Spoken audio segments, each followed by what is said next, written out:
최근 몇 달 사이에 3명의 노동자가 사망한 한 택배 회사가 있습니다. 그런데 이번에는요.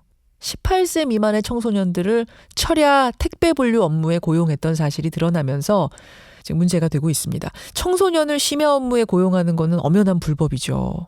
근데 증언을 들어보면 한 학생의 경우 중학생 때부터 이 철야 업무를 했다고 합니다. 게다가 일하는 과정에서 아주 비인격적인 상황도 많이 겪었다는데 과연 이게 한두 명 청소년들의 얘기일까요? 증언을 해줄 한 명의 청소년을 연결해 보겠습니다. 신원보호를 위해서 익명으로 음성 변조한다는 점 양해를 해주시고요. 학생 나와 계세요. 네, 안녕하세요. 지금 고등학생? 네, 고등학생이에요. 몇 학년이에요? 고등학교 2학년이요. 2학년. 그 철야 택배 업무는 언제부터 언제까지 했어요? 중학교 2학년 때부터 고등학교 1학년 한 12월까지 했던 것 같아요. 제가 지금 이제 심야 철야 이렇게 표현했는데 몇 시부터 몇 시까지 한 겁니까? 7시부터 새벽 한 5시, 6시 정도 돼요. 그러면 완전히 꼬박 밤을 새는 거예요? 네네네. 그렇게 하고 얼마 받아요? 7만 원 정도 받았던 것 같아요. 어른들이 그 일을 그렇게 했다 하면은 똑같이 7만 원 받습니까? 아니, 어른들은 한 13만 원, 12만 원, 그래도 10만 원 이상 되면 받는 것 같아요. 그러니까 청소년들은 어른들 받는 것보다 훨씬 적게 받고 일을 했다는 얘기네요. 철야에. 네, 택배 분류한다는 게 그러니까 택배를 받아서 어느 컨베이어 벨트에 올리나 이런 분류 작업이에요? 네네. 벨트가 이렇게 하나 있는데 예. 화물차가 오면은 거기서 물건을 컨베이어 벨트 위로 올리는 거죠. 쉬운 일은 아닐 것 같은데 몸으로 하는 거니까. 네네. 쌀포대 이런 것도 있고 되게 잡기 힘든 것도 있고 날카로운 것도 있고 해가지고 예. 들거나 올릴 때 다칠 때도 있고. 그럼 일하고 나면은 그 다음날 뭐 허리도 쑤시고 다리도 아프고 막 그랬겠는데요. 허리도 그렇고 팔이나 다리 같은 경우에 상처도 많이 나고 있었어요. 아니 아무래도 중학생, 뭐 고등학생 이런 학생들이 일을 하다 보면 좀 서투니까 어른들보다는 네, 그 때문에 좀 혼나기도 하고 뭐 이런 일도 있었어요. 그쵸. 많이 상처받을 만한 되게 욕설도 많이 하시고 뭐 집에 가기 싫냐, 얘들아 빨리 해라. 아이고 힘들잖아요. 아까 힘들다 그랬잖아요. 네. 근데 왜 해요? 나이가 어리고 이게 일당으로 바로 받는 거고 그러니까 적은 돈도 아니고 그래도 저희 나이대에 비해서 필요한 데 쓸 수 있으니까 그런 생각을 했던 것 같아요. 그날 끝나면 바로 손에 돈을 쥐어줍니까? 네, 일당을 바로 주세요. 바로. 그렇게 철야에 아르바이트 하는 게 청소년들 금지되어 있다는 건 알고 있었어요? 그거는 알고는 있었어요. 알고는 있지만 용돈은 필요하고 이 정도 돈을 주는 곳도 없다 보니까 그 유혹에 계속 빠질 수밖에 없는 거군요. 네, 그런 것 같아요. 자, 그래요. 힘들어도 참고 하자. 이게 청소년들은 그렇게 생각할 수도 있어요. 특히 뭐 네, 형편이 넉넉지 않거나 혹은 부모님들한테 용돈을 충분히 받을 수 없는 상황이고 또 뭐 사고 싶은 게 꼭 있는 청소년이라면 그런 욕심을 낼 수 있어요. 하지만 네, 어른들이 이건 아니다. 이건 불법이다. 오히려 말렸어야 하는데 그렇지 않고 모른 척하고 썼다는 거잖아요. 네. 어떤 식으로 그 일감을 그 일자리를 얻게 됐습니까? 우리 청소년 같은 경우에는. 인력 사장님이 소개시켜줘서 그렇게 하게 됐어요. 인력사무소를 통해서. 네. 이게 이렇게 처리하는 근무 밤 꼬박 세우는 일인 줄 알았어요. 처음부터. 되게 힘들다고 이렇게 들었던 것 같아요. 저보다 먼저 해본 애들한테. 학교는 갔어요. 일 끝나고서 갔던 것 같아요. 집 들렸다가. 아유, 그러면 밤새 그 어려운 일을 꼬박 새서 하고 학교 가서 괜찮았어요? 졸기도 많이 하고. 그렇죠. 자, 이런 학생이 우리 인터뷰하는 학생 또 뭐 이번에 증언을 한 몇몇만의 일이 아니다. 상당히 여럿 있는 일이다라는 게 맞습니까? 네네.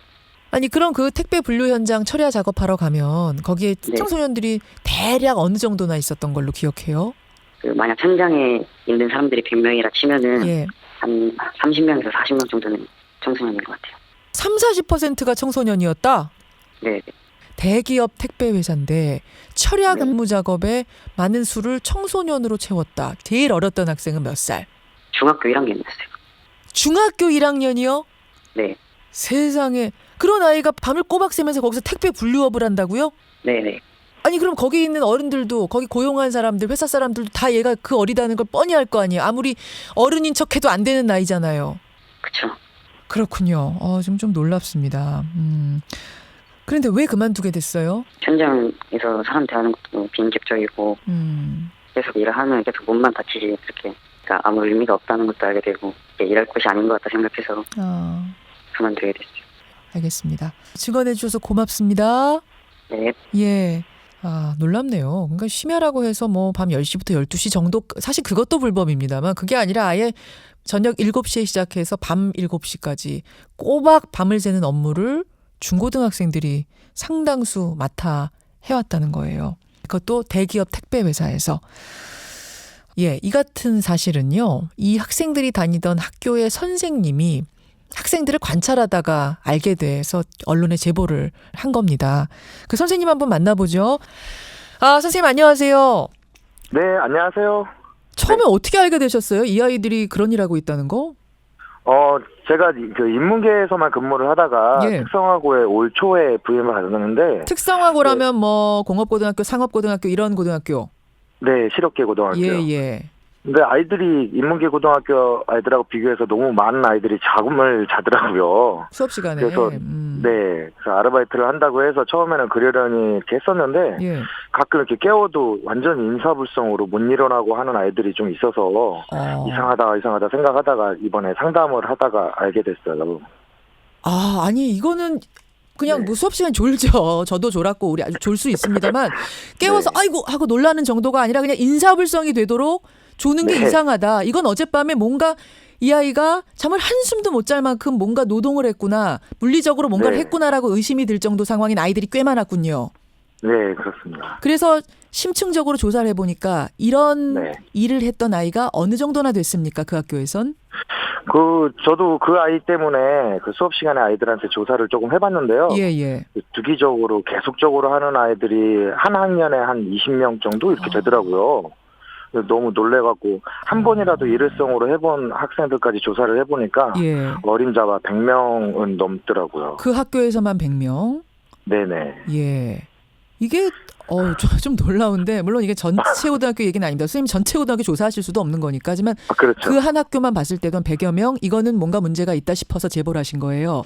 아, 네. 그렇습니다. 아이들한테 왜 그래? 왜 그런 일을 해? 라고 물어보셨어요?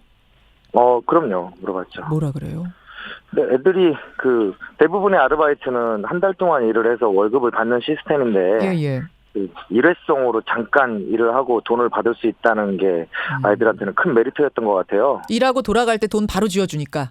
아, 그렇죠. 예. 그리고 애들 일하면은 6만 원에서 8만 원 정도 이렇게 아르바이트비를 받는다고 하던데 예. 아이들이 하룻밤 노동을 해서 그만한 돈은 사실 좀 큰 돈이라고 아이들은 여긴 거죠. 근데 애들은 이게 마약이었던 것 같아요. 마약. 그 돈을 받기 위해서. 근데 저는 좀 희한한 게 그래요. 네. 아이들한테는 그게 유혹이었어요. 네. 그래서 갖다 네. 치죠. 그리고 네. 거기 있는 그 고용주들은 그냥 모른 척. 아이들은 돈 어른보다 조금 줘도 되니까 모른 척하고 쓰겠다고 마음을 먹었다고 치죠. 근데 이게 네. 마음만 먹어서 되는 문제가 아니라 제가 알기로는 요즘은 물류 시스템에 접근할 때 지문 인식, 안면 인식 이런 걸 해야 들어가는 걸로 알고 있어요. 네네. 그럼 청소년인 거 들통이 나니까 불법인 거 들통이 나니까 못 썼을 텐데 네. 그걸 어떻게 통과했을까요? 그것도 아이들한테 다 들었는데요. 예. 이게 그 근로 시스템이 예. 그 회사하고 계약을 맺거나 이런 식이 아니라 예. 뭐라 그래야 되죠? 외주 업체가 인력을 인력 구해서 업체? 네. 데리고 들어가는 시스템이더라고요. 예. 그래서 아이들이 들어갈 때 지문 인식이라든가 이런 것 때문에 지문 등록 또는 안면 인식, 사진 촬영 이런 거를 하기는 했대요. 했대요. 네, 근데 인적 사항을 기록한 적은 없다는 거예요. 안면 인식 네. 그럼 증거는 남아 있겠네요, 거기에. 지문도 그렇죠. 인식했으니까. 자기 지문으로 출근 도장을 찍으려면 예. 이 지문을 찍었을 때 내가 인적 사항이 드러나야 되는데 인적 사항은 다른 사람이 들어갔을 확률이 높은 거죠. 인력 사장님이 인적 사항 등록 같은 거는 알아서 하셨다고 하더라고요. 그러면 이거는 물론 네. 경찰이 조사를 할 사항이 선생님이 어떻게 할 사항은 아니지만 아이들은 들어가면서 저 찍긴 찍었어요, 지문. 안면 네. 인식 시스템도 통과했어요. 하지만 네. 거기서 그 자리에서 어느 고등학교, 어느 중학교 누구 이렇게 써서 낸 적은 없다.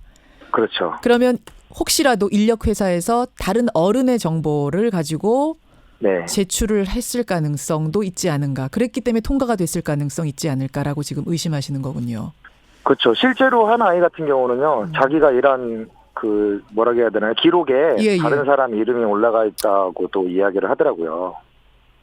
자기 이름이 아니라 어떤 다른 사람의 이름, 다른 어른의 이름이 있더라. 그 어른의 이름이겠죠. 네. 야, 참 이거 아무리 아이들이 하겠다고 해도 말려야 되는 상황에 이 철야 밤샘 작업을 중학생, 고등학교 1학년 뭐 이런 아이들이 했다니 참 믿기지가 않는데 네. 부모님들은 모르셨을까요? 근데 아이들이 남학생들이 대부분이고 하다 보니까 예, 예. 물론 부모님한테 허락을 받고 한번 경험해보겠다 하는 학생들도 있는데 예. 대부분의 아이들은 뭐 친구네서 자고 온다든가 이런 식으로 거짓말하고. 좀 둘러대고 아르바이트를 했던 것 같아요. 적발된 적은 없었을까요? 고용노동부 같은 데서 근로감독도 뭐 주기적으로 하고 그런 거 아닙니까? 그 부분도 애들이랑 이야기를 나누다가 들은 얘기가 있는데요. 예, 예. 하루는 일을 하다가 갑자기 그 윗사람이라고 아이들이 표현하는 예. 그런 사람들이 와갖고 청소년들하고 외국인 노동자하고 이렇게 피신을 막 시킨 적이 있대요. 아, 피신을 시켜요? 네. 다른 데로 피하라고? 네, 그래서 저도 이번 야. 계기로 해서 좀 알아보니까 예. 노동부에서 그 관리 감독을 나갈 때는 연락을 100% 한다고 하더라고요. 지금 나가겠다 이런 식으로. 미리. 네, 그러니까 실질적으로 단속행위라든가 이런 거는 이루어지지 어렵지 않았을까라는 생각이 들더라고요. 이것도 역시 경찰이 수사를 좀 더 해봐야겠습니다만 지금 아이들의 증언만으로 들었을 때는 이게 충격적인 일이네요. 대기업 물류회사입니다. 선생님 그럼 혹시 이게 네, 어떤 네. 특정 물류회사의 특정 지역 물류센터에서만 벌어진 일은 아닐까요? 뭐 그래도 문제긴 합니다만. 첫 아이하고 상담을 하면서 이 사실을 인식하고 예. 다른 아이들하고도 이야기를 나눠서 처음에 저는 일부 회사 또는 특정 회사일 줄 알고 예. 제가 사실은 민원 전화를 해서 못하게 하려고 했었어요. 예, 예. 근데 아이들하고 얘기를 나눠보니까 뭐 하여튼 어른들이 아는 저희가 아는 택배라는 택배는 다 한 번씩은 거론이 되더라고요. 안 해본 곳이 없더라고요. 네, 그렇더라고요. 밤샘 작업을 중고등학생, 중학교 심지어 1학년도 맞다. 그때요. 알겠습니다. 지금 네. 청취자 왕웅기님이 레인보우 문자로 그렇지만 이거 뭐 누가 강제로 끌고 갔냐요. 자기 발로 간 것들 아닙니까? 아이들 다 이렇게 말씀하시는 분 계신데 선생님으로서 마지막 하고 싶은 말씀. 그래서 지금 금방 말씀하신 것처럼 아이들이 제 발로 간 거는 맞기는 해요. 예. 근데 사실상 아이들이기 때문에 제가 처음에 이 일을 알았을 때 사실 저는 8개월 만에 이 일을 알았다는 것 때문에 아이들한테 굉장히 미안했거든요. 그 말이 아이들의 교육은 학교만의 문제가 아니라고 생각을 해요. 예. 미래를 짊어질 아이들의 교육을 어른들이라면 다 선생님해야 된다고 생각을 하는데 예. 아이들이 어디서 무엇을 어떻게 배웠길래 자기 발로 그렇게 찾아갔을까라는 생각이 들더라고요. 그렇죠. 이게 다 저희들의 어른들의 잘못이 아닌가라는 생각에 예. 뭐 그냥 마음이 아프네요. 저도. 씁쓸하더라고요. 씁쓸하네요. 네. 제가 앞에서는 익명으로 선생님을 연결했는데 선생님께서 그냥 실명으로 이야기를 하고 싶다 그러셨네요. 아, 굳이 익명을 할 필요가 있을까라는 생각에 그렇게 얘기를 했던 것 같아요. 황택성 선생님이십니다. 아, 네. 예, 선생님 고맙습니다. 네. 아닙니다. 고생하세요. 예, 대전 지역의 한 학교 선생님이십니다. 황택성 선생님 만나봤습니다.